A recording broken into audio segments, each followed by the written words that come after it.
দিন কায়েমের এই পথকে বাধাগ্রস্ত করার জন্য কাফির, মুশরিক, পৌত্তলিক, জালিম সবার পথ পদ্ধতি ছিল একই রকম। এর মধ্যে অন্যতম একটা পথ এবং পদ্ধতি ছিল বিকৃতভাবে ইসলামকে উপস্থাপন করা। নামাজ, রোজা, হজ, জাকাত, অজু, গোসল, তাসবিহ, তাহলিল, মসজিদ, মাদ্রাসার মধ্যে ইসলামকে কনফাইন করা, সীমাবদ্ধ করা। এর বাইরেও সমাজে, রাষ্ট্রে, পরিবারে, বিচারে, অর্থনীতিতে, সমাজনীতিতে, রাজনীতিতে প্রত্যেকটা জায়গায় এই ঐশী বিধান চালু হোক। এটা তো ইসলাম বিরোধী দূরের কথা, আমাদের ইসলামে অনেক আলেমে এটা চায় না। কথা বলেন ঠিক কি না? আমার ভাইরা, তারা বলে যে ইসলামে রাজনীতি নাই। এরকম কথা আপনারা শুনছেন কি শোনেন নাই? চিল্লা বলেন তো, ইসলামে রাজনীতি আছে না নাই? আমি ওই সমস্ত মূর্খ আর জ্ঞান পাপীদের বলতে চাই, ইসলামে যদি রাজনীতি না থাকে, বলেন তো এই কোরআনে রাজ্য নামে কোরআনে সূরা আছে না নাই? সূরা আল মুলক, মুলক মানে রাজত্ব, শাসন ক্ষমতা। যদি ইসলামে রাজনীতি না থাকে তাহলে আপনাকে ব্যাখ্যা দিতে হবে আল্লাহ রাব্বুল আলামিন কোরআনুল কারীমে জাতীয় সংসদ নামে সূরাতুশ শূরা নামে কেন সূরা দিলেন? কথা বলেন ঠিক কি না? কোরআনুল কারীমে মহান রব্বুল আলামিন সূরাতুল কিতাল, সূরা মুহাম্মদের অপর নাম সূরাতুল কিতাল, যুদ্ধ নামে সূরা দিয়েছেন। এরপরে যুদ্ধের কাতার, জিহাদের ময়দানে সৈনিকদের কাতার কেমন হবে, সূরাতুস সাফ নামে আল্লাহ সূরা দিয়েছেন সৈনিকদের কাতার নামে। অসংখ্য প্রমাণ এই কোরআনে বিদ্যমান আছে। প্রায় 500 আয়াতে বিদ্যমান আইন সমূহ থেকে আমরা বুঝতে পারি এই কোরআনুল কারীমে অবশ্যই রাজনীতি আছে। কথা বলেন ঠিক কিনা?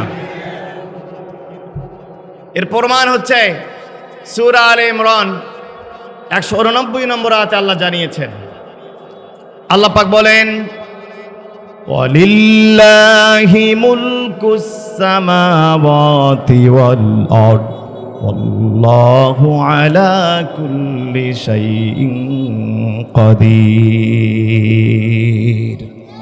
আল্লাহ বলছেন ওয়ালিল্লাহি মুলকুস সামাওয়াতি ওয়াল আরদ, বলেন তো আসমান জমিনের একমাত্র রাজত্ব কার? সার্বভৌম ক্ষমতার একমাত্র মালিক কে? আমার ভাইরা, কোরআনুল কারীমকে যদি প্রশ্ন করা হয়, কোরআন যেহেতু রাষ্ট্র নামে কোরআনে সূরা আছে, রাজ্য নামে সূরা আছে, রাজ্য পরিচালনা করার জন্য রাজনীতি করা লাগে, তোমার মধ্যে রাজনীতি নিয়ে কোনো বক্তব্য আছে নাকি?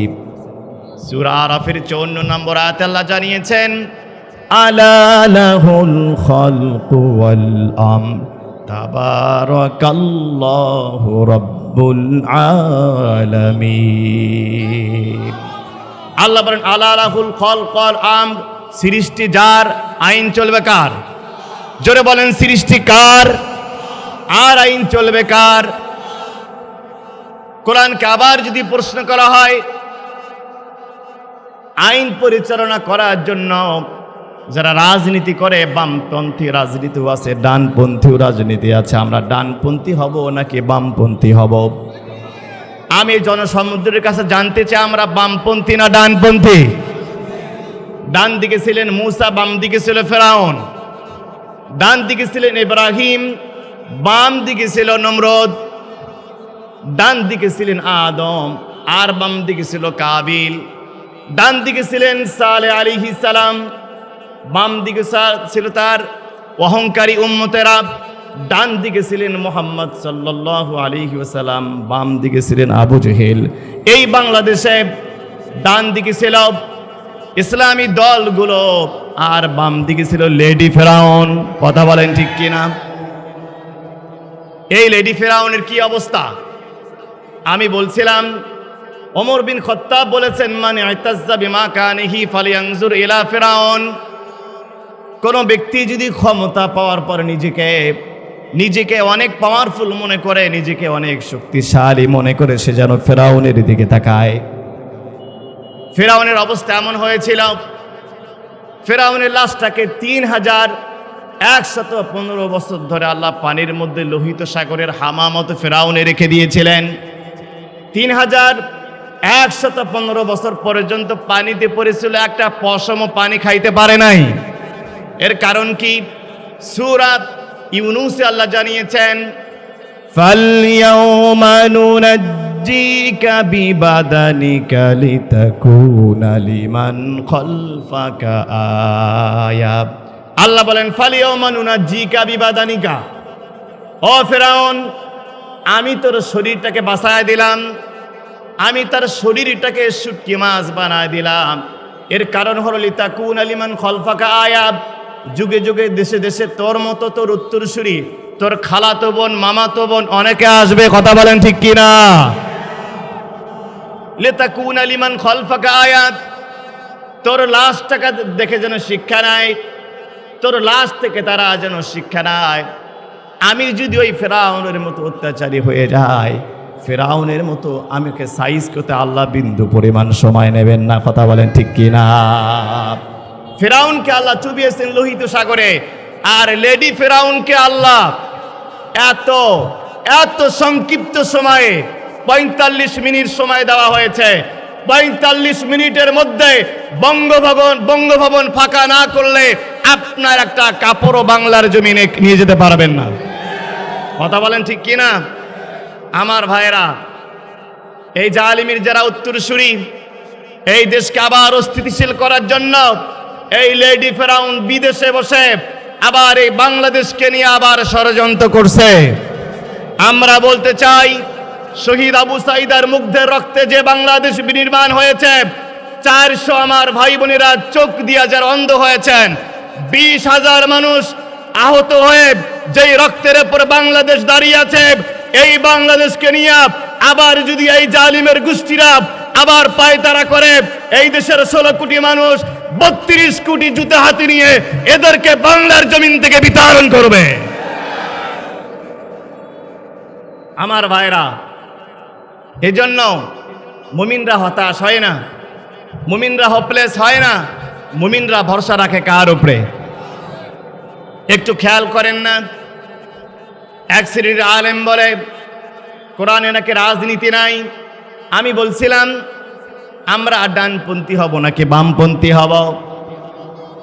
ডানপন্থী কেন হব? আল্লাহ সে কথা কোরআনে জানিয়েছেন, ফাআসহাবুল মাইমানাতি মা আসহাবুল মাইমানা ওয়া আসহাবুল মাশআমাতি মা আসহাবুল মাশআমা।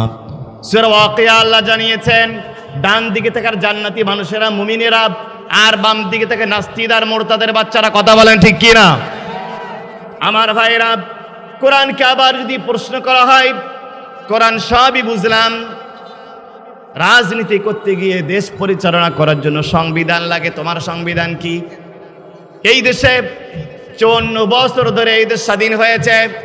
54 বছরে আমাদের জাতীয় সংবিধান পরিবর্তন হয়েছে 17 বার। কতবার পরিবর্তন হয়েছে? 17 বার পরিবর্তন হয়েছে। এবার আপনারা বলেন তো, মুসলমানদের জাতীয় সংবিধানের নাম কি? আরো চিল্লা বলেন, মুসলমানদের জাতীয় সংবিধান কি? এই কোরআন নাজিল হয়েছে কত বছর ধরে? 1500 বছর। 54 বছরে যদি 17 বার পরিবর্তন হওয়া লাগে, তাহলে 1500 বছরে কতবার পরিবর্তন হওয়ার কথা? কিন্তু বলেন তো, এই 1500 বছরে একটা জের, একটা জবর, একটা নোক্তা, একটা হরফ কোন নাস্তিকের বাচ্চা কি পরিবর্তন করতে পেরেছে? তার মানে আমরা এটাই প্রমাণ করি, একসময় সিটি সেল মোবাইল চলতো, এখন আর চলে না। একসময় ফোনিক্স সাইকেল চলতো, এখন আর চলে না। মানুষের তৈরি যত রকমের মতবাদ আছে, কমিউনিজম, সেকুলারিজম, ন্যাশনালিজম, গণতন্ত্র, সমাজতন্ত্র, পুঁজিবাদ, সবগুলো হলো মরা গরুর মতো। এগুলো সবসময় মানুষের উপকার দিতে পারে না। কোরআনুল কারীম এমন একটা সংবিধান, আজ থেকে 1500 বছর ধরে চলছে, কিয়ামত পর্যন্ত চলবে, একটা নোক্তা পর্যন্ত পরিবর্তন করা লাগবে না। আমার ভাইরা, এই কোরআনকে যদি প্রশ্ন করা হয়, কোরআন বুঝলাম সব ঠিক আছে, তোমার বিচার বিভাগ কেমন হবে? বিচার বিভাগ নিয়ে তোমার মধ্যে কোনো বক্তব্য আছে কিনা? কোরআনের বক্তব্য হলো وَمَنْ لَمْ يَحْكُمْ بِمَا أَنزَلَ اللَّهُ فَأُولَئِكَ هُمُ الْكَافِرُونَ। আল্লাহ বলেন যারা কোরআন দিয়ে বিচার করে না তারা কাফের, যারা কোরআন দিয়ে বিচার করে না তারা জালেম, যারা কোরআন দিয়ে বিচার করে না তারা ফাসেক। কথা বলেন ঠিক কিনা? আমার ভাইয়েরা, এই কোরআনের শাসন, এই কোরআনের শাসন চায় না কারা? যারা পাপাচার, যারা চোর, যারা ডাকাত, যারা ধর্ষক, যারা জালিম, তারা কোরআনের শাসন চায় না। কথা বলেন ঠিক কিনা? তারা জানে কোরআন দিয়ে যদি বিচার শুরু হয়ে যায়, একজন মানুষকে যদি হত্যা করা হয়, আল্লাহ কোরআনে বলছেন মান কাতালা নাফসান বিগাইরি নাফসিন আও ফাসাদিন ফিল আরদ ফাকান্নামা কাতালান নাসা জামিআ। আল্লাহ বলছেন অন্যায়ভাবে কোন একজন মানুষকে যদি হত্যা করা হয়, নিরপরাধ বেসামরিক একজন মানুষকে কোনো স্বৈরাচার, কোনো জালিম যদি হত্যা করে, সারা দুনিয়ার সমস্ত মানুষ হত্যা করার গুনাহ তার আমলনামায় লেখা হয়ে যায়। এবার আপনারা বলেন, জুলাই আগস্ট বিপ্লবে 2000 মানুষ জীবন দিয়েছে, আর বিগত 15 বছরে এই জালিম লেডি ফেরাউনের জামানায় প্রায় 4000 মানুষ জীবন দিয়েছে। বলেন তো হত্যা হয়েছে কতগুলা? 4000।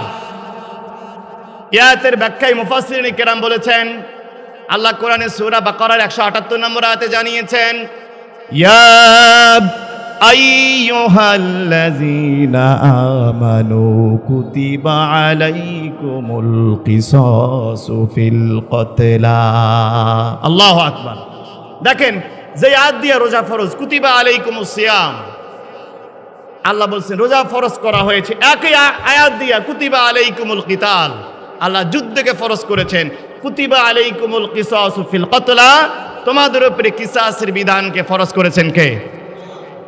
কিসাসের বিধান হচ্ছে একজন নিরপরাধ মানুষকে যদি হত্যা করা হয়, তার বিনিময়ে তাকে হত্যা করতে হবে।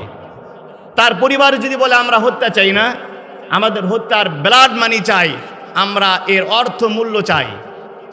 ইয়াতের ব্যাখ্যায় বলা হয়েছে একজন নিরপরাধ মানুষকে হত্যা করলে তার জীবনের বিনিময়ে 100টা গরু অথবা 100টা উট তাকে বিনিময় মূল্য দিতে হবে।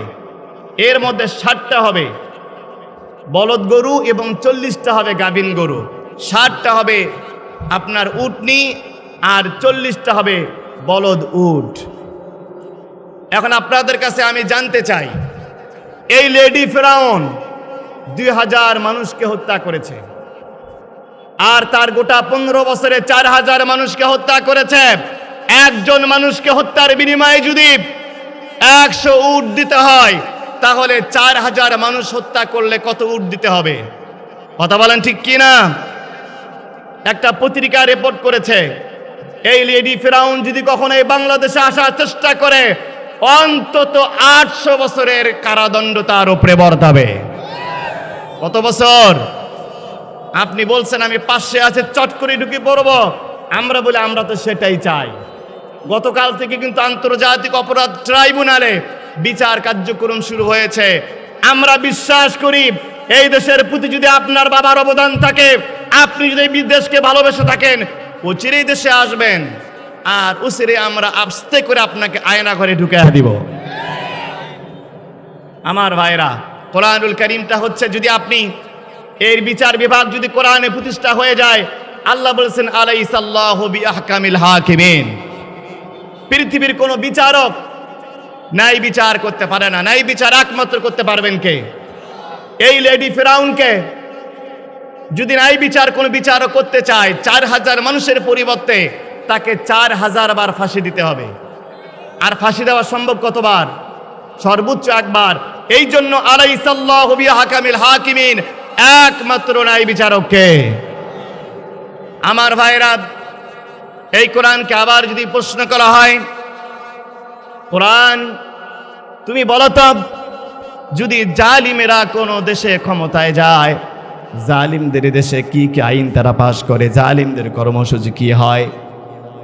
সূরা নামলে আল্লাহ জানিয়েছেন, ক্বালাত ইন্নাল মুলুকা ইযা দাখালু ক্বরয়াতান আফসাদুহা ওয়া জাআলু আইজ্জাতা আহলিহা আযিল্লা। আল্লাহ বলছেন, জালিমেরা যখন কোনো দেশের ক্ষমতায় যায়, সূরা বাকারার 205 নম্বর আয়াত আর সূরা নামলের 34 নম্বর আয়াতে আল্লাহ জানিয়েছেন তারা 4টা কর্মসূচি পাশ করবে। 1 নম্বর হলো ওই দেশে যত সম্মানিত যত মানুষ আছে এক এক করে তাদেরকে অসম্মানিত করবে। কথা বলেন ঠিক কিনা? আজ আপনি এই বিগত 15 বছরে চোর ডাকাত আর বাটপারেরা রাস্তায় বুক ফুলে তারা ঘুরে বেরিয়েছে, আর কোরআনের পাখিদেরকে বছরের পর বছর জেলখানায় বন্দি করা হয়েছিল। কথা বলেন ঠিক কিনা? আমার ভাইরা, 2 নম্বরে নির্বাচনে যাওয়ার সময় তারা যে ওয়াদা করবে এক এক করে তারা সে ওয়াদাগুলো ভঙ্গ করবে। নির্বাচনের সময় তারা ওয়াদা করেছিল মদিনার সনদে দেশ চালাবে, বিগত 15 বছরে তারা মুদির সনদে দেশ চালিয়েছে। কথা বলেন ঠিক কিনা? 3 নম্বরে ওই দেশের এমন কোনো জায়গা থাকবে না যেই জায়গাকে তারা দুর্নীতির আখড়া বানাবে না। 4 নম্বরে তারা যখন ক্ষমতায় যাবে তারা সন্ত্রাস সৃষ্টি করবে, চাঁদাবাজি সৃষ্টি করবে, বিভিন্ন জায়গায় মানুষের হত্যার কোনো বিচার হবে না, গুম খুনের কোনো বিচার হবে না। কোরআনকে আবার যদি প্রশ্ন করা হয়, কোরআন তুমি এবার বলো তো, জালিম ক্ষমতায় গেলে 4 দফা কর্মসূচি, আর আলেমেরা কোরআন যদি রাষ্ট্র ক্ষমতায় যায় তাদের কর্মসূচি কয়টা হবে, কি হবে? সূরা হজ্জের মধ্যে আল্লাহ জানিয়েছেন, আল্লাযীনা ইম্মাক্কান্নাহুম ফিল আরদি আকামুস সালাত ওয়া আতাবুজ যাকাতা ওয়া আমারু বিল মা'রুফি ওয়া নাহাউ আনিল মুনকার ওয়ালিল্লাহি আকিবাতুল উমুর। আল্লাহ বলেন, আল্লাযীনা ইম্মাক্কান্নাহুম, বিশ্বের যে কোনো দেশে যে কোনো প্রান্তে কোরআন যদি রাষ্ট্র ক্ষমতায় যায়, 1 নম্বরে তারা আকামুস সালাত, 1 নম্বরে তারা জাতীয় সংসদে নামাজের বিল পাস করবে, নামাজ কায়েম করবে। নামাজ কায়েম কাকে বলে একটু খেয়াল করেন। মাগরিবের নামাজের সময় কাদিরাবাদ জামে মসজিদে মাগরিবের যখন আজান হয়, আপনারা বলেন তো মাগরিবের নামাজের সময় মসজিদে মুসলমান বেশি থাকে নাকি কাদিরাবাদ বাজারে বেনামাজির সংখ্যা বেশি থাকে? বলেন না কেন?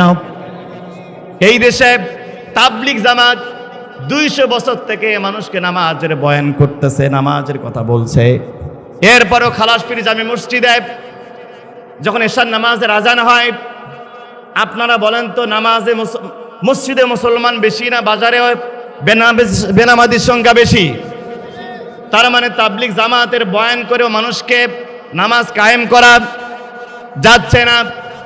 3 নম্বরে দৈনিক বাংলাদেশে 8,500 ওয়াজ মাহফিল, তাফসির মাহফিল, সিরাত মাহফিল, ওয়াজ মাহফিল, ইসারে সব্বেল মাহফিল, ওরস মাহফিল হচ্ছে।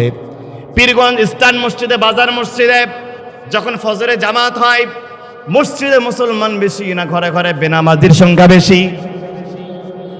এবার আপনি চিন্তা করেন, এই দেশে প্রায় নামে বেনামে 48,000 পীর আছে। এমনও পীর বাংলাদেশে আছে ওই পীরেরও দাড়ি নাই, মুরিদেরও দাড়ি নাই। কথা বলেন ঠিক কিনা? আমার ভাইয়েরা, অনেকে আবার এমন ভক্ত আছে নিজের মায়ের খবর নাই, পীরের দরবারে গরু নিয়ে যায়। কথা বলেন ঠিক কিনা? টাটকা শয়তান, টাটকা মুনাফিক। আমার ভাইরা একটু খেয়াল করেন, তাবলিগ জামাতের দাওয়াত, 48,000 পীরের দাওয়াত, এরপরে লক্ষ লক্ষ হাফিজিয়া মাদ্রাসায়, আলিয়া কওমি মাদ্রাসায় নামাজ কায়েমের বয়ান হচ্ছে, কিন্তু আসলে সমাজে নামাজ কায়েম করা যাচ্ছে না। এর কারণটাকে আল্লাহ আপনাকে বিবেক দিয়েছেন। কোরআনের 32 জায়গায় আল্লাহ বলেছেন, আফালা তাকিলুন, তোমার মেধাটা দিয়েছি চিন্তা করার জন্য, গবেষণা করো কেন সমাজে নামাজ কায়েম হচ্ছে না।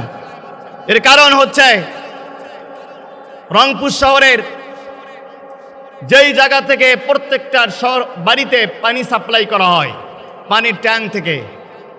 ওই পানির ট্যাঙ্কের মধ্যে যদি একটা মরা গরু ফেলে দেওয়া হয়, এবার বলেন এই মরা গরুর গন্ধ প্রত্যেকটা বাসা বাড়িতে এই মরা গরুর গন্ধ যাবে কি যাবে না? সবাই বলেন যাবে কি যাবে না? এবার প্রত্যেকটা বাড়িতে মানুষ তাহাজ্জুদ নামাজ পড়ে আল্লাহর কাছে যদি দোয়া করে, আল্লাহ তুমি মেহেরবানি করে আমাদের এই গন্ধ দূর করে দাও, আল্লাহ তো মনে হয় দোয়া কবুল করবে। সাসিনের পীর সাহেব দোয়া করলে কবুল হবে, চরমনাই পীর সাহেব দোয়া করলে কবুল হবে। এই পানি থেকে দুর্গন্ধ দূর করার জন্য ওই ট্যাঙ্ক থেকে মরা গরুটা ফেলে দিতে হবে, তবেই না পানি থেকে দুর্গন্ধ চলে যাবে। ঠিক একইভাবে এদেশের 54 বছরে আমরা দেখেছি আমাদেরও একটা পানির ট্যাঙ্ক আছে। এই ট্যাঙ্কের নাম হলো জাতীয় সংসদ। কথা বলেন ঠিক কিনা? বিগত 54 বছরে এদেশের যারা ক্ষমতায় গিয়েছিলেন, কেউ ন্যাশনালিজম, কেউ কমিউনিজম, কেউ বিভিন্ন বাদ নিয়া, মুজিববাদ নিয়া, কেউ বিভিন্ন বাদ নিয়া, মানুষের তৈরি করা মতবাদ দিয়ে তারা এই দেশ শাসন করেছেন। এই জন্য তারা মরা গরুর সাথে তুলনা করা যায়। কথা বলেন ঠিক কিনা? এই তারুণ্যের বাংলাদেশে আমরা এই জাতীয় সংসদটাকে পরিষ্কার করতে সক্ষম হয়েছি। কথা বলেন ঠিক কিনা? আমরা ট্যাঙ্কিতে মরা গরু রেখে যেরকম পানিকে দুর্গন্ধ মুক্ত করা যায় না, জাতীয় সংসদে কোরআন না নিয়ে যাওয়া পর্যন্ত এদেশের মানুষের প্রত্যেকটা গ্রামগঞ্জে নামাজ কায়েম হবে না। কথা বলেন ঠিক কিনা?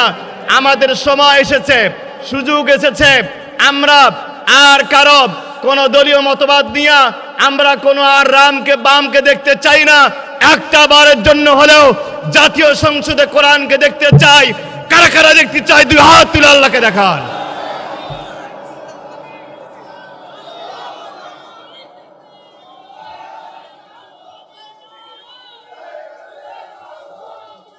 আমার ভাইরা, এবার আপনারা বলেন এই জাতীয় সংসদে কোরআন যাবে, এই কাজটাকে ফেরেশতারা করবে না আমাদের করতে হবে?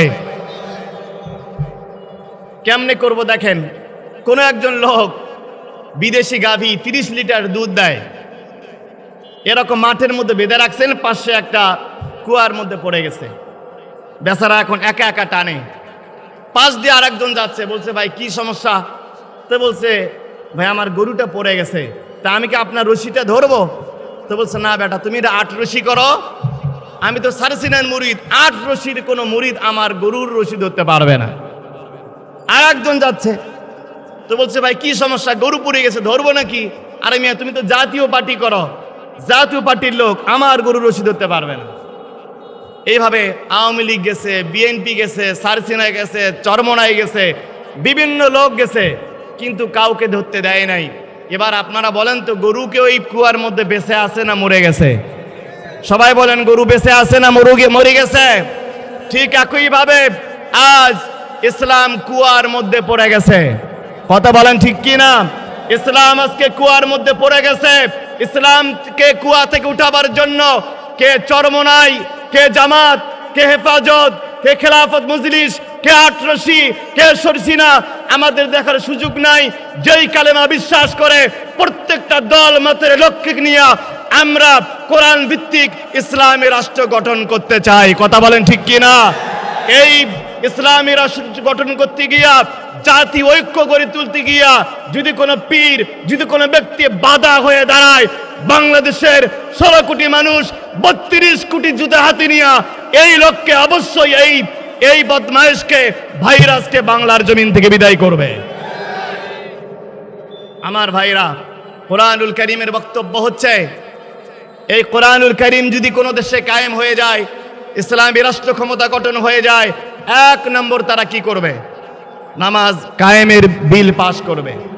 2 নম্বর ওয়াতুজ যাকাত, যাকাত ভিত্তিক অর্থনীতি চালু হবে। যাকাত ভিত্তিক অর্থনীতি বিশ্বের অনেক দেশে চালু আছে। আপনারা একটু খেয়াল করে দেখেন, বিশ্বনবী জনাবে মুহাম্মদুর রাসূলুল্লাহ সাল্লাল্লাহু আলাইহি ওয়াসাল্লাম বলেছেন, মান আকালা দিরহামু রিবা, কোন ব্যক্তি যদি 1 টাকা সুদ খায়, সে যেন 36 বার তার মায়ের সাথে জিনা করে। আল্লাহ কোরআনে জানিয়েছেন, ইয়া আইয়ুহাল্লাযীনা আমানুত্তাকুল্লাহ আল্লাহ ওয়া যারু মা বাকিয়া মিনার রিবা ইন কুনতুম মুমিনিন। আল্লাহ বলছেন, হে ঈমানদারেরা, সুদের যে বাকি অংশটা আছে এটা ছেড়ে দাও। ফাইল্লাম তাফআলু ফাযানু বিহারবিন মিনাল্লাহ। সুদের প্রতি তোমার যদি খুব মায়া মহাব্বত থাকে, আল্লাহর সাথে জিহাদ করার জন্য রাজি হয়ে যাও। নাউজুবিল্লাহ বলবেন না? সুদের সর্বনিম্ন গুনাহ হচ্ছে, সুদের সর্বনিম্ন গুনাহ হচ্ছে মায়ের সাথে জেনা করা, আর সর্বোচ্চ গুনাহ হচ্ছে আল্লাহর সাথে জিহাদ করা। এজন্য আমি বলি, সুদখোরেরা এই সমাজের সব থেকে বড় ভাইরাস। কথা বলেন ঠিক কি না? আগামী দিনে আপনি ব্যক্তিগত জীবনে সুদ থেকে বাঁচতে পারবেন না। আমাদের অধিকাংশ মাদ্রাসার অ্যাকাউন্টগুলো সুদী ব্যাংকে খোলা, অধিকাংশ মসজিদের অ্যাকাউন্ট সুদী ব্যাংকে খোলা। রাষ্ট্র যতক্ষণ সুদ মুক্ত না হবে, ব্যক্তি জীবনে সুদ থেকে আপনি বাঁচতে পারবেন না। 3 নাম্বার, ওয়া আমারু বিল মারুফ। দেশের সব ভালো কাজগুলো চালু হবে। ভালো কাজের মধ্যে 1 নম্বরে ভালো কাজ হলো কোরআন ভিত্তিক শিক্ষা ব্যবস্থা চালু হবে। আমরা দেখেছি বিগত 15 বছরে এই জালিমের গোষ্ঠী, স্বৈর শাসকের গোষ্ঠীরা এমন কোন শ্রেণী ছিল না, এমন কোন বই ছিল না যেই বইয়ের মধ্যে নিজের বাবার নাম আর নিজের নাম ঢুকায় নাই। কথা বলেন ঠিক কিনা? একজন ব্যক্তিকে তারা নবীর স্থানে বসিয়েছিল। কথা বলেন ঠিক কিনা? মেডিকেলে যাবেন তার মূর্তি, হসপিটালে যাবেন তার মূর্তি, টার্মিনালে তার মূর্তি, লঞ্চে তার মূর্তি। বাংলাদেশের এমন কোনো গ্রামগঞ্জ নাই, এমন কোনো রাস্তাঘাট নাই যেই রাস্তাঘাটে তার বাবার মূর্তি তৈরি করে নাই। পুরা দেশটাকে তারা একটা মিনি একটা মন্দিরে পরিণত করেছিল। শিক্ষা ব্যবস্থায় সব নাস্তিক আর মোরতাদের গল্প দিয়ে সাজানো হয়েছিল। কেমনে শরীফ থেকে শরীফা হবে, কেমনে একটা বাচ্চা ছোট্টবেলায় নাস্তিক হয়ে গড়ে উঠবে, এইভাবে তারা ছোট্ট বাচ্চাদের মগজ ধুলাই করেছিল। কথা বলেন ঠিক কিনা? আমার ভাইরা, এজন্য কোরআন ভিত্তিক রাষ্ট্র ব্যবস্থার 3য় দফা কর্মসূচি হচ্ছে কোরআন ভিত্তিক শিক্ষা ব্যবস্থা চালু হবে। আমার ভাইরা, এই কোরআন ভিত্তিক শিক্ষা ব্যবস্থা যদি চালু হয়ে যায়, আপনারা জানেন ব্রিটিশরা 200 বছর ধরে এদের শাসন করেছিল ভারত উপমহাদেশে। তারা একদিন বলল, তাদের পার্লামেন্টে দাবি উত্থাপন হলো, মুসলমানেরা মাঝে মাঝে জাগে কেন? তারা বলে মুসলমানদের মধ্যে কিছু হাফেজ আলেম আছে, তো বলছে ওদেরকে মেরে ফেলো। তো বলছে, স্যার কয়জনকে মারবেন? এদের মধ্যে আপনি আজকে 1000কে মারবেন, আগামীকাল আবার নতুন করে 1000 হাফেজে কোরআন তৈরি হবে। তারা বলল, তাহলে এক দেশে 2 নীতি 2 শিক্ষা ব্যবস্থা চালু করো। এক দল ডাক্তার হবে, ইঞ্জিনিয়ার হবে কোরআন ছাড়া, আর এক দল কোরআন হবে, ইঞ্জিনিয়ার হবে না, কোরআন জানবে, ডাক্তার হতে পারবে না। এক দেশে 2 ব্যবস্থার শিক্ষানীতি চালু করো। ব্রিটিশদের তৈরি করা আইন দিয়া আজকে যারা ডাক্তার হচ্ছে তারা শুধু ডাক্তারি বিদ্যায় জানছে, কোরআন জানছে না। যারা শুধু মাদ্রাসায় পড়ছে তারা আর ইঞ্জিনিয়ার হতে পারছে না। কথা বলেন ঠিক কিনা? ডাক্তারদের মধ্যে কোরআন না থাকার কারণে আপনারা জানেন ফরিদপুরে এক পেশেন্টকে অপারেশন করা হয়েছে, পেটের মধ্যে কাঁচি রেখে তারা সেলাই করে দিয়েছে। আপনারা ইঞ্জিনিয়ার দেখেছেন, তারা রডের পরিবর্তে বাঁশ দিয়া তারা ব্রিজ নির্মাণ করেছে। এজন্য ইসলামী শিক্ষা ব্যবস্থায় একজন ডাক্তার হবে ঠিকই, একজন ইঞ্জিনিয়ার হবে থেকেই, কিন্তু তার ফান্ডামেন্টাল, তার বেসিক শিক্ষাটা হবে কোরআনের শিক্ষা। সৌদি আরবে যান, ইন্দোনেশিয়ায় যান, কাজাখস্তানে যান, ইরাকে যান, ইরানে যান, আফগানিস্তানে যান, বিশ্বের অন্তত 57টা মুসলিম সংখ্যাগরিষ্ঠ রাষ্ট্রে বাচ্চারা আগে কোরআন শিখবে, তারপরে না অন্যান্য শিক্ষা গ্রহণ করবে। কথা বলেন ঠিক কি না? এজন্য আমাদের বাচ্চাগুলো আগামী দিনে নাস্তিক না হোক, এটা আমরা চাই কি চাই না? আমার ভাইরা, 4 নাম্বার ইসলামী রাষ্ট্রের কর্মসূচি হলো সব ধরনের জুয়া, হাউজিং, মদ, বাটপাড়ি, চাঁদাবাজি, ধান্দাবাজি, পতিতালয়, বেশ্যাবৃত্তি, সব অন্যায়ের সব রাস্তাগুলো বন্ধ করা হবে। কথা বলেন ঠিক কিনা? আজকে এই ফর্মুলায় কোনো মুসলমান বেরাজ হতে পারে না। এই 4 দফা কর্মসূচিতে যারা চোর, যারা ডাকাত, যারা বাটপার, যারা সমাজ বিরোধী, যারা জালিমের উত্তরসূরি স্বৈরাচার, তারাই কোরআনের ফর্মুলার সাথে বিরোধিতা করতে পারে। কথা বলেন ঠিক কিনা? আমি আপনাদের এই হাজার হাজার জনতার কাছে জানতে চাই, এই যে কোরআনের 4 দফা কর্মসূচি, 4 দফা ফর্মুলা এই দেশের প্রত্যেকটা ইঞ্চি মাটিতে, ইউনিয়ন পরিষদ থেকে জাতীয় সংসদে প্রত্যেকটা জায়গায় কায়েম হোক। আমরা চাই কি চাই না? কারা কারা চাই? 2 হাত তুলে আল্লাহকে দেখায়।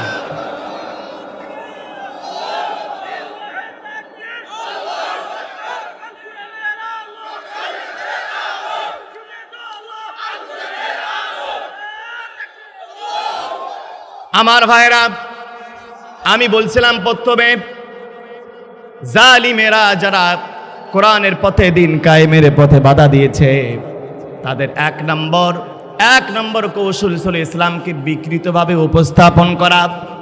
তারা বলতো নামাজ, রোজা, হজ, যাকাত, তাসবিহ, তাহলিল এগুলো করলে হবে, রাজনীতি, সমাজনীতি এগুলোতে যাওয়ার দরকার নাই। কথা বলেন ঠিক কিনা? আমার ভাইয়েরা, আমি আপনাদের কাছে বলতে চাই, নবীরা দোয়া করেছেন, নবীরা রাষ্ট্র ক্ষমতা চেয়ে দোয়া করেছেন। দেখেন, ইব্রাহিম আলাইহিস সালামকে আল্লাহ নেতা বলে উল্লেখ করেছেন। ও ইযিবতালা ইব্রাহিম রাব্বুহু বিকালিমাতিন ফাতাম্মাহুন ক্বালা ইন্নী জাইলুকা লিন্নাসি ইমামা। আল্লাহ বলেছেন, আমি ইব্রাহিমকে বারবার পরীক্ষা করেছি। ইব্রাহিম বারবার পরীক্ষায় পাশ করেছে। ইব্রাহিম বারবার পরীক্ষা দিয়ে পাশ করার কারণে ইমামা, আমি ইব্রাহিমকে নেতা করে পাঠিয়েছি। বলেন সুবহানাল্লাহ। এরপরে সুলাইমান আলাইহিস সালাম রাষ্ট্র ক্ষমতা চেয়ে দোয়া করেছেন। সূরা সাদ 35 নম্বর আয়াতে আল্লাহ জানিয়েছেন, ক্বালা রাব্বিগফিরলি ওয়াহাবলি মুলকান লা ইয়ানবাগি লি আহাদিন মিন বা'দি ইন্নাকা আনতাল ওয়াহ্হাব। সুলাইমান আলাইহিস সালাম দোয়া করেন, সূরা সাদ 35 নম্বর আয়াত, ক্বালা রাব্বিগফিরলি, আল্লাহ আমাকে ক্ষমা করো, ওয়াহাবলি, আমাকে দান করো, মুলকান, এমন রাজত্ব, এমন শাসন ক্ষমতা, এমন প্রেসিডেন্ট তুমি আমাকে বানাও, লি আহাদিম মিন বাদি, আমার পরে এত বড় প্রেসিডেন্ট যেন দুনিয়াতে আর কেউ না আসে। সুবহানাল্লাহ বলবেন না? একজন নবী দোয়া করতেছেন, ওয়াহাবলি মুলকান, আল্লাহ আমাকে তুমি রাজ্য ক্ষমতা দাও, রাষ্ট্র ক্ষমতা দাও, এমন রাষ্ট্রের মালিক আমারে বানাও, লি আহাদিম মিন বাদি লা ইয়ানবাগি লি আহাদিম মিন বাদি, আমার পরে এত বড় রাষ্ট্রের প্রেসিডেন্ট যেন কেউ না হতে পারে। একজন নবী দোয়া করছেন শাসন ক্ষমতা আছে, আর অনেক হালুয়াখোর, অনেক বাতিলের পা চাটা গোলাম, অনেক আলেম বলে ইসলামে নাকি রাজনীতি নাই। কথা বলেন ঠিক কিনা? আল্লাহ সুলাইমান আলাইহিস সালামে দোয়া করলেন এমন ভাবে, আমাদের এই দেশের জাতীয় সংসদের আসন সংখ্যা হচ্ছে 300, আর সংরক্ষিত 50টা মহিলা আসন, এই মিলে 350টা। কিন্তু সুলাইমান আলাইহিস সালামের দোয়া আল্লাহ কবুল করলেন, এমন রাষ্ট্র তাকে দান করলেন। সুলাইমানের এমপির অর্থাৎ তার জাতীয় সংসদের সংসদ সদস্য ছিল 6 লক্ষ। 7 দিন পরে বলেন সুবহানাল্লাহ। শুধু তাই না, এই যে ডোনাল্ড ট্রাম্প নির্বাচিত হলো 47তম প্রেসিডেন্ট, আপনারা জানেন ডোনাল্ড ট্রাম্প, আমি বলি সম্পূর্ণ একটা মেন্টাল। আমেরিকার লোকেরা, আমেরিকার সুশীলরা, তারা সারা দুনিয়ায় নারী নেতৃত্বের মলম বিক্রি করে, কিন্তু নিজেরা নারী নেতৃত্ব মানে না। ওই দেশের মহিলাদের মাতৃত্বকালীন ছুটি মাত্র 12 সপ্তাহ, আর আমার সোনার বাংলাদেশে 6 মাস ছুটি দেওয়া হয়। আজকে তারা সারা বিশ্বে মহিলা নেতৃত্ব প্রতিষ্ঠা করতে চায়।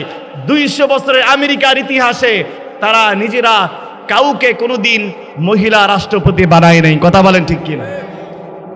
ডোনাল্ড ট্রাম্প এত বড় বিশ্বের একজন এত বড় ক্ষমতাশালী প্রেসিডেন্ট, কিন্তু ডোনাল্ড ট্রাম্পের কথা কি বাতাস তার কথা শোনে? সুলাইমান আলাইহিস সালামকে আল্লাহ এত বড় ক্ষমতা দান করলেন। আল্লাহ রাব্বুল আলামিন ওয়াল্লামনাহু মানতিকাত তায়র, আল্লাহ তাকে পাখির প্রত্যেকটা প্রাণীর ভাষা বোঝার মতো জ্ঞান আল্লাহ তাকে দান করেছিলেন। বিরক্ত হচ্ছেন ভাইরা আমার?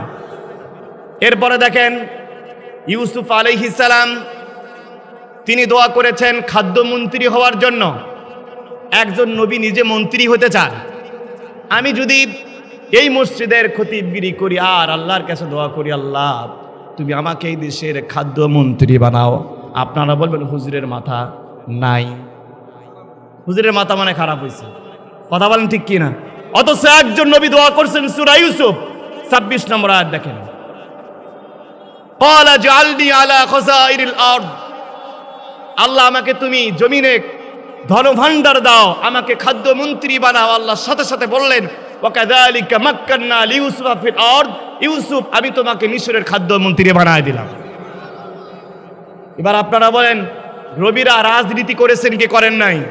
চিল্লা বলতে হবে, নবীরা রাজনীতি করেছেন কি করেন নাই? আচ্ছা, খাদ্যমন্ত্রীকে রাজনীতি না করলে খাদ্যমন্ত্রী হওয়া যায়? শুধু তাই নয়, বিশ্বনবীর দিকে এবার তাকান।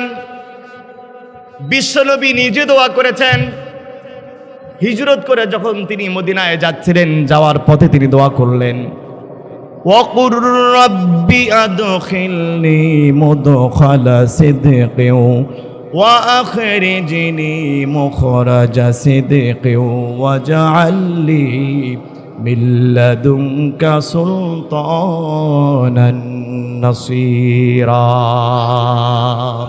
ওয়াজআলনি মিন লাদুনকা সুলতানান নাসীরা। সুলতান মানে রাজা, বাচ্চা, প্রেসিডেন্সি। আল্লাহ আমি মদিনায় যাচ্ছি, মদিনায় এখনো তিনি যান নাই, রাস্তায় দোয়া করছেন, আল্লাহ তুমি আমাকে মদিনা রাষ্ট্র ক্ষমতা দান করো। নবীজিকে আল্লাহ মদিনা রাষ্ট্রে প্রেসিডেন্ট করেন কি করেন নাই? জোরে বলেন, মদিনায় রাসূল প্রেসিডেন্সি করেছেন কি করেন নাই? আজকে জ্ঞান পাপীরা বলছে ইসলামে নাকি রাজনীতি নাই। আমার ভাইরা, প্রত্যেকটা মসজিদে একটা জায়গা আছে, এই জায়গাটার নাম হলো মেহরাব। মেহরাব শব্দ হারবুন থেকে এসেছে। মেহরাব, হারবুন মানে যুদ্ধ, আর যুদ্ধের অস্ত্র রাখার নাম হচ্ছে মেহরাব। আমি রংপুরে কোনো একদিন রংপুরে একটা মসজিদে জুমা পড়াই। তো এক মসজিদে দেখলাম ইমাম সাহেব তিনি জুতাটা নিয়ে আসলেন, আস্তে করে মেহরাবে নিচে জুতা রাখলেন। আচ্ছা বলেন তো, মেহরাবে নিচে রাখার কথা কি ছিল? কথা বলেন না কেন? অস্ত্র। আর আমরা রাখছি জুতা। এই জাতির কপাল কে ভালো করতে পারবে?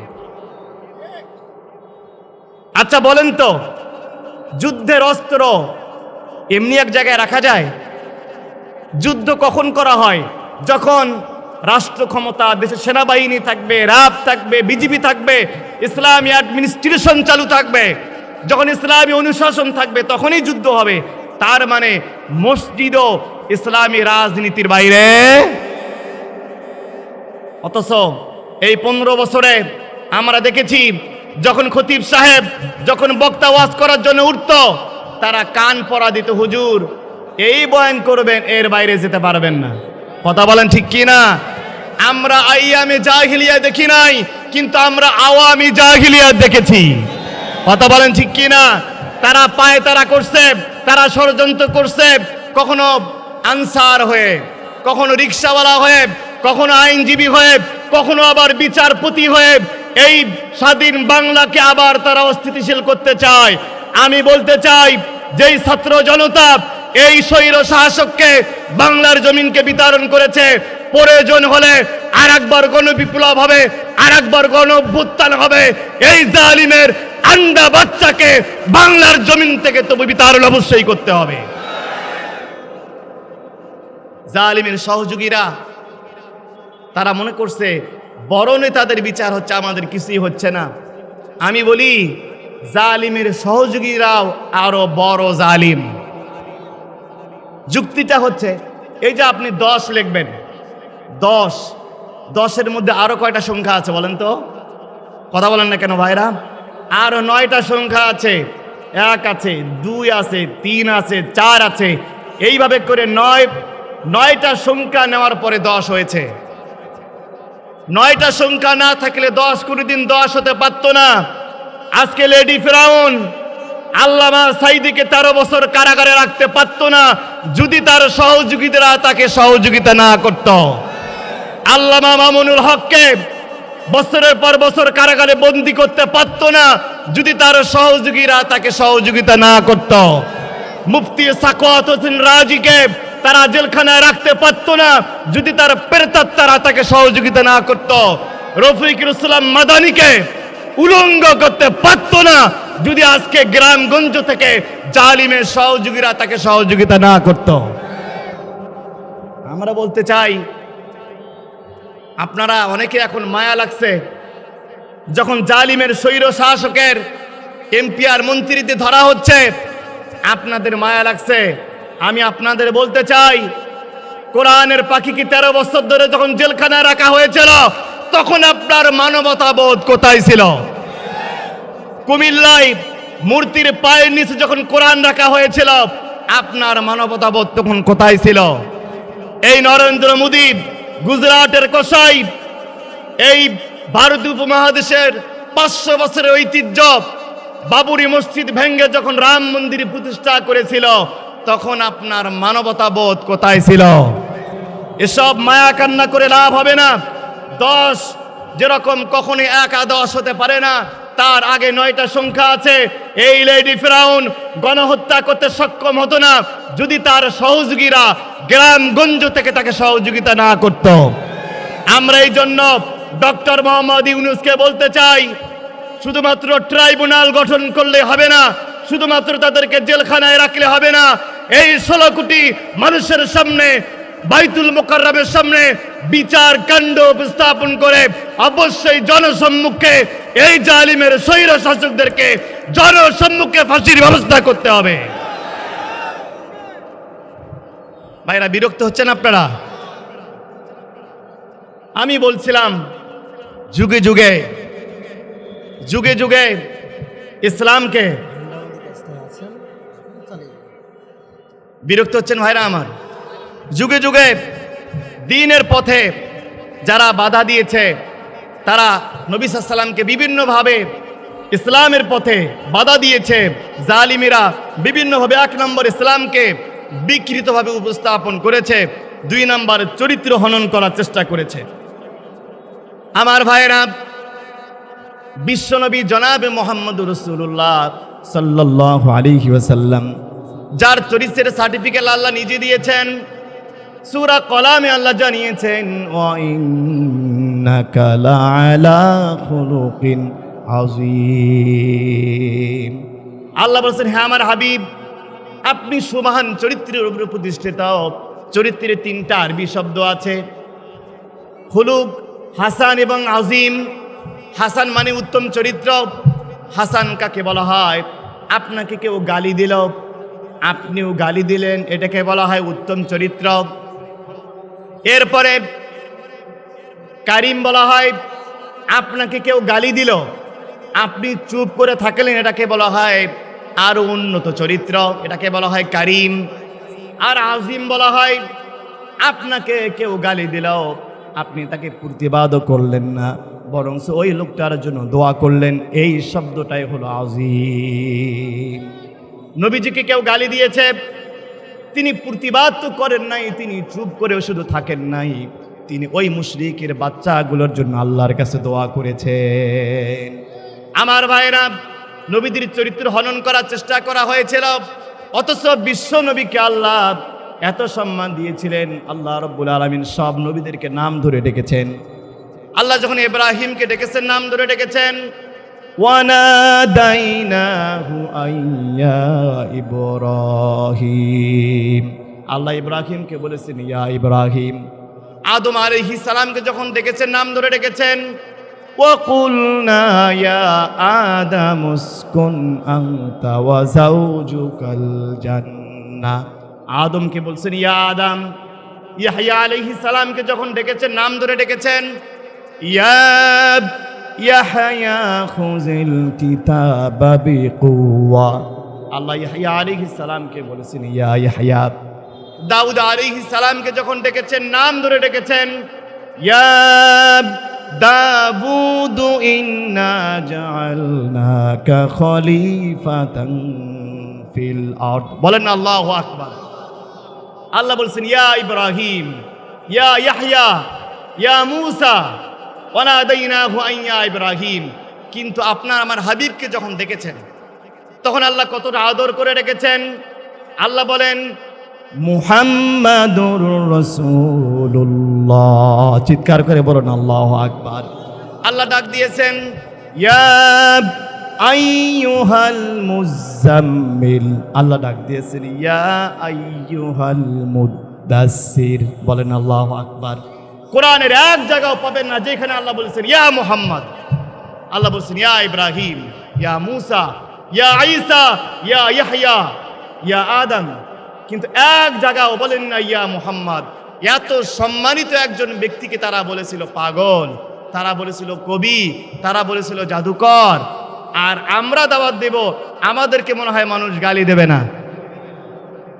আমাদের দেশে এক শ্রেণীর খতিব আছে, এক শ্রেণীর বক্তা আছে, যারা বক্তব্য দেয় তাদের মাহফিলে একদিনের জন্য কেউ বাধা দেয় না, বরং ওয়াজ টাওয়ার বানায়া এই জালিমের গোষ্ঠীরা নিরাপত্তা দিয়েছিল। কথা বলেন ঠিক কিনা? আমরা এমনও বক্তা দেখেছি, আমি নিজেই রংপুরে একটা মাহফিলে শুধুমাত্র মামুনুল হকের নাম নেওয়ার কারণে আমাকে মঞ্চ থেকে নামিয়ে দেওয়া হয়েছিল। কথা বলেন ঠিক কিনা আমার ভাইয়েরা? এজন্য আমরা বিশ্বাস করি এই পথটা, এটা অনেক কঠিন একটা পথ। এই পথে আসলে আপনাকে চরিত্র হনন করা হবে, গালি দেওয়া হবে, আপনাকে রাজাকার বলা হবে, আপনাকে মানবতা বিরোধী বলা হবে, আপনাকে ধর্ষক বলা হবে, আপনাকে জেলখানায় যাওয়া লাগতে পারে, এমনকি আপনাকে ফাঁসির কাস্টেও ঝুলতে হতে পারে। আপনারা কথা বলেন ঠিক কিনা? যদি প্রয়োজন হয় নবীর দেখানো পথে, ইব্রাহিমের দেখানো পথে, ইসমাইলের দেখানো পথে, ইব্রাহিমের দেখানো পথে, মূসার দেখানো পথে আমরা হাত দিতে রাজি আছি, পা দিতে রাজি আছি, ফাঁসির কাছে যেতে রাজি আছি। তবু এই বাংলার 1 ইঞ্চি মাটিকে আর কোন স্বৈর শাসকের জন্য আমরা ছেড়ে দিতে রাজি নাই।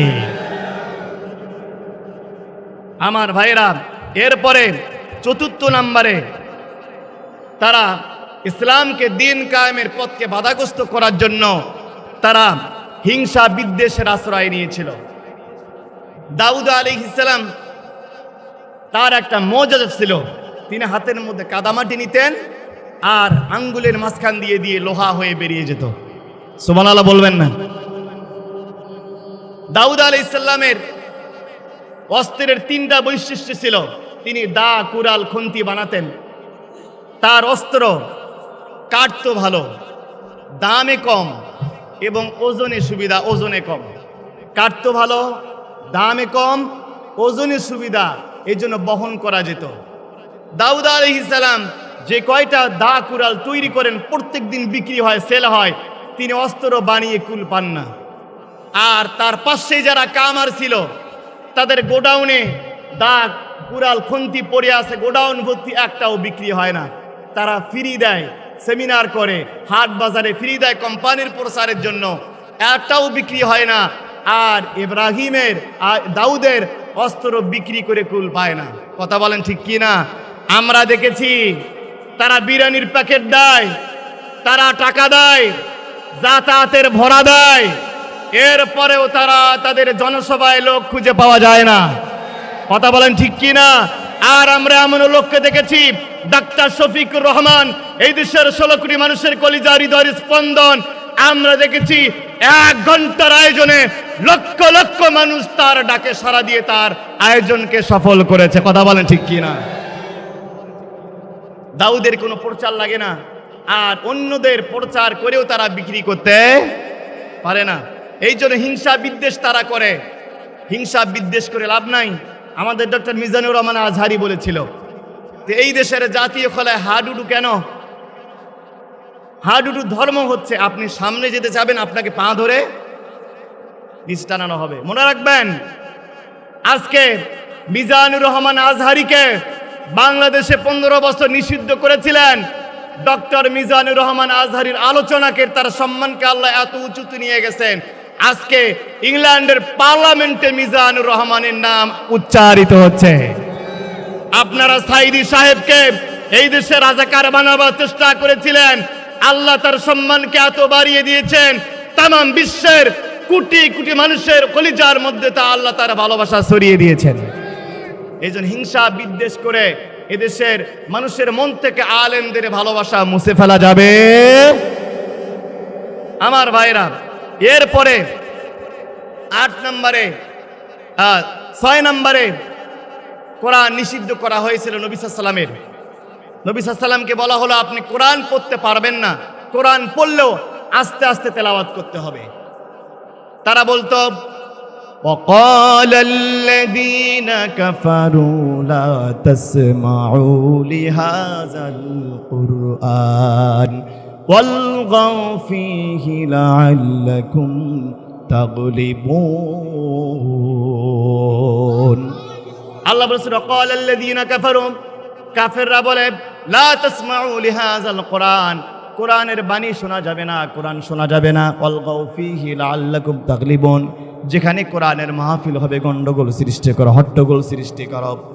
আমার ভাইরা, নবীজির কোরআন পড়া যখন তারা সহ্য করতো না, মনে করেন এই জায়গা মাহফিল হচ্ছে, পাশে একটা গানের আওয়াজ, গানের প্যান্ডেল হচ্ছে, গান হচ্ছে, নবীজি তখন জোরে জোরে কোরআন তেলাওয়াত করতেন যেন ওদের আওয়াজের থেকে নবীজির আওয়াজটা বেশি হয়ে যায়।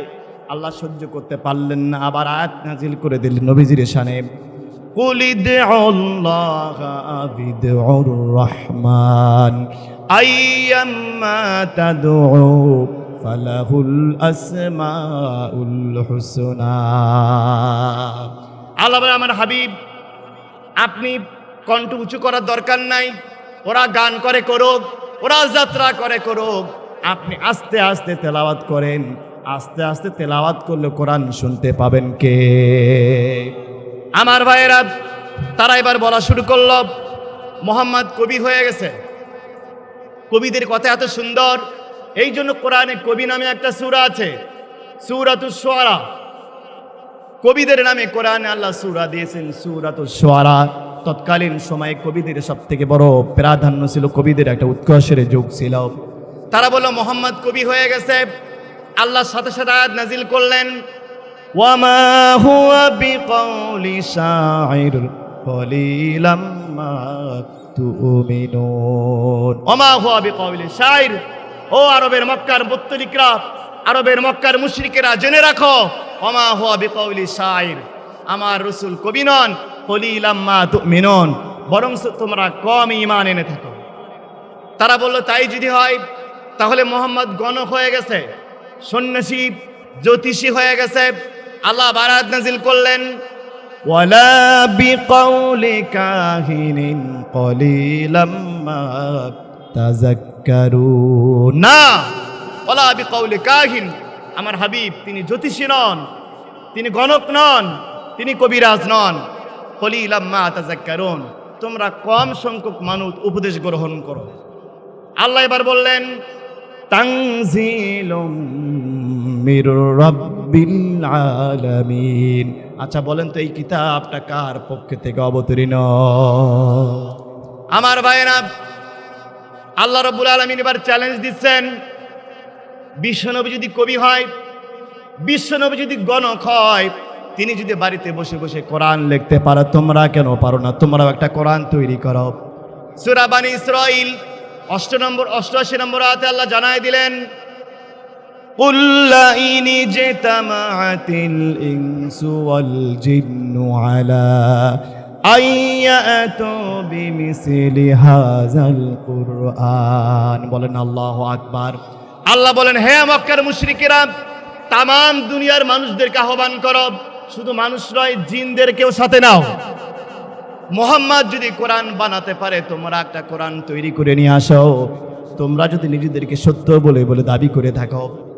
1 মাস 2 মাস হয়ে গেল, কেউ চ্যালেঞ্জ গ্রহণ করতে পারে না।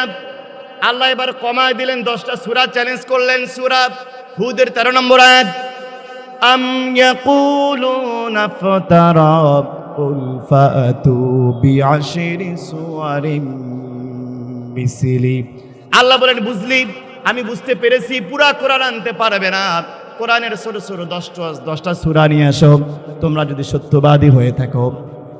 কয়েক মাস হয়ে যায়, তারা 10টা সূরা আনতে পারে না। আল্লাহ এবার আরো কমায় দিলেন। সূরা বাকারা 23 নম্বর আয়াতে আল্লাহ জানায় দিলেন, ওয়া ইন কুনতুম ফি রাইবিন মিম্মা নাযালনা আলা আবদিনা ফাতু বিসূরাতিন মিসলি। চিৎকার করে বলুন আল্লাহু আকবার। আল্লাহ বলেন, বুঝছি পুরা কোরআন আনতে পারবে না, 10টা সূরাও পারবে না। কোরআনের সব থেকে ছোট্ট সূরা কাউসারটার মতো একটা সূরা তৈরি করো। আয়াত নাজিল হওয়ার পর বিশ্বনবী জনাবে মুহাম্মদুর রাসূলুল্লাহ কাবা ঘরের মূল ফটকের মধ্যে, মূল গেটের মধ্যে সূরা কাউসার লিখে দিলেন। সবাই আমার সাথে পড়েন, বিসমিল্লাহির রহমানির রহিম। সবাই গলা ছাড়িয়ে দিয়ে পড়েন, ইন্না আ'তাইনাকাল কাউসার। সবাই পড়েন না ভাই, জোরে সোরে পড়েন, ইন্না আ'তাইনাকাল কাউসার ফাসাল্লি লিরাব্বিকা ওয়ানহার শানিয়াকা হুয়াল আবতার। বলেন আল্লাহু আকবার। ঠিক 7 দিন পরে কবিল আবিদ, আনতারা, উম্মু সালামা এরকম বড় বড় কবিরা একত্রিত হয়ে তারা কোরআনের মতো কোরআন লেখা শুরু করলো। আল্লাহ বললেন, ইন্না আ'তাইনাকাল কাউসার। এটার পরিবর্তে তারা বলল, ইয়া আইয়ুহাল বাশার। আল্লাহ বলেন, ইন্না আ'তাইনাকাল কাউসার। এরা বলছে ইয়া আইয়ুহাল। এর অর্থ হলো, ইন্না আ'তাইনাকাল কাউসার, হে আমার হাবিব আপনাকে আমি কাউসার দান করেছি। আর তারা বলল, ইয়া আইয়ুহাল বাশার, হে মানুষ সকল। আল্লাহর কথা আর কবিদের কথার মধ্যে কি মিল আছে নাকি? দ্বিতীয় আয়াতে আল্লাহ বলছেন, ফাসাল্লি লিরাব্বিকা ওয়ানহার।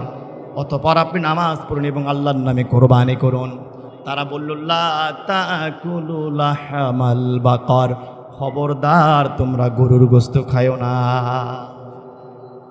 আল্লাহ বললেন, ফাসাল্লি লিরাব্বিকা ওয়ানহার, অতঃপর সালাত আদায় করুন এবং আপনার রবের নামে কোরবানি করুন। তারা বলল, লা তাকুলু লাহমাল বাকার, তোমরা গরুর গোশত খায়ো না। আল্লাহর কথা আর কবিদের কথার কি কোনো মিল আছে? আমার ভাইরা, সর্বশেষ আল্লাহ বললেন, ইন্না শানিয়াকা হুয়াল আবতার, নিশ্চয়ই আপনাকে যারা নির্বংশ বলে, লেজ কাটা বলে, ওরাই নির্বংশ। এবার মক্কার সমস্ত কবিরা এই কথা বলতে তারা বাধ্য হলো, লাইসা হাযা মিন কালামিল বাশার। চিৎকার করে বলুন আল্লাহু আকবার, জোরে বলেন আল্লাহু আকবার। তারা এক বাক্যে বলল, লাইসা হাযা মিন কালামিল বাশার। এত সুন্দর শব্দ শৈলী, এত সুন্দর অলংকার সমৃদ্ধ বাক্য, এত সুন্দর বাক্য প্রণালী, নিশ্চয় এটা মানুষের কথা হতে পারে না, এটা একমাত্র আল্লাহ তাআলার বাণী। চিৎকার করে বলেন না সুবহানাল্লাহ। আমার ভাইরা, এই কোরআন আজও আমাদের মাঝে আছে না নাই? আমার ভাইরা, এই